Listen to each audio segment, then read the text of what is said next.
আসসালামু আলাইকুম। কি অবস্থা সবার? আশা করি সবাই ভালো আছো। আল্লাহর রহমতে আমরাও অনেক ভালো আছি। এই বৃষ্টি ভেজা দিনে আসলেই আবহাওয়াটা অনেক সুন্দর। ঘুম থেকে উঠে দেখি যে বাইরে আবহাওয়াটা অনেক সুন্দর, মানে মেঘলা, মেঘলা হয়ে আছে। বৃষ্টি নামবে এমন একটা ভাব হয়ে আছে। তো যাই হোক, তারপরে নাস্তা তৈরি করে মেয়েকে রেডি করে স্কুলে পাঠিয়ে দিলাম। তখনও কিন্তু বৃষ্টি ছিল না। তো এই বৃষ্টি, মেয়ে স্কুলে চলে গেছে, তার কিছুক্ষণ পর থেকে এই তো বৃষ্টি শুরু হয়ে গিয়েছে। তো সকালে নাস্তা করে তো একটু চা নিয়ে বৃষ্টি দেখছিলাম দাঁড়িয়ে থেকে, আর চা খাচ্ছিলাম। আর ভাবছিলাম যে তাহলে আজকে যেহেতু সারাদিন এরকম বৃষ্টি যদি ভাব থাকে, তাহলে আজকে দুপুরের জন্য খিচুড়ি রান্না করি। কারণ বৃষ্টি হলে খিচুড়ি খেতে মন চায়। এটা সবারই প্রায় মনে হয় যে খিচুড়ি চাই বৃষ্টি যদি হয়। আর তো যাই হোক, এই তো খিচুড়ি তো এমনি রান্না করব না, নরম করে খিচুড়ি রান্না করব। আর ভাবলাম যে খিচুড়ির সাথে তাহলে মাংস ভুনা রান্না করি। তাই এই তো ফ্রিজ থেকে মাংস বের করে রেখে দিয়েছিলাম। আর এই তো মাংস ছোটার পরে আমি মাংসের সকল মশলা দিয়ে মাখিয়ে আমি প্রেসার কুকারে বসিয়ে দেবো। প্রেসার কুকারে রান্না করব যে এমনি কষিয়ে রান্না করলে সিদ্ধ হয়, কিন্তু অনেক সময় হালকা একটু শক্ত ভাব থাকে। কিন্তু মেয়েদেররা হচ্ছে সব বেশি শক্ত খেতে পারে না।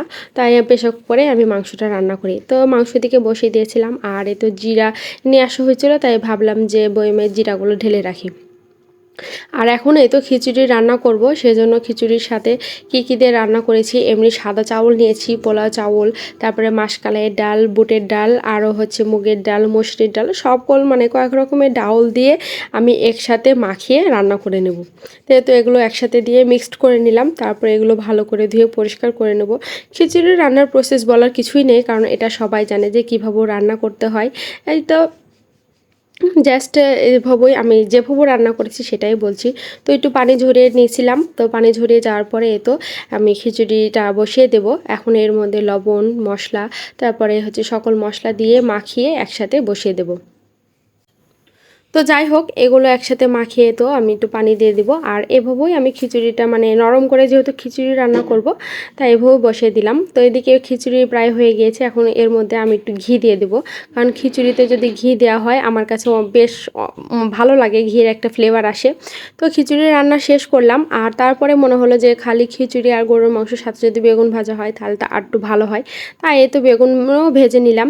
আর এদিকে গতদিন দুটো নারকেল নিয়ে আসছিলাম, তাই ভাবলাম যে এই ফাঁকে আমি নারকেলগুলো কুড়িয়ে রেখে দিই, তাহলে ফ্রিজে রেখে দিলে আমার যখন প্রয়োজন তখন আমি বের করে হচ্ছে ব্যবহার করতে পারবো। তো এই তো সব কাজ শেষ করলাম, আমার সব রান্নাবান্না শেষ করে ফ্রেশ হয়ে এখন এই তো সবাইকে খেতে দেবো। মেয়েদেরকে বললাম যে তোমরা আসো, এখন তোমাদেরকে খেতে দেবো। তো ওরা টেবিলে এসে বসেছে, এখন ওদেরকে আমি খেতে দেবো। আর ওদেরকে আমি মাঝে মধ্যে আমি খাইয়ে দিই, কিন্তু আজকে আমি একটু ব্যস্ততার জন্য ওদেরকে খাইয়ে দিতে পারবো না। তাই বললাম যে তোমরা আজকে একাই খাবা। তো যাই হোক, আজকের ভিডিওটা এ পর্যন্তই। সবাই ভালো থাকবেন, সুস্থ থাকবেন। যদি ভালো লাগে তো লাইক কমেন্ট করবেন। আল্লাহ হাফেজ।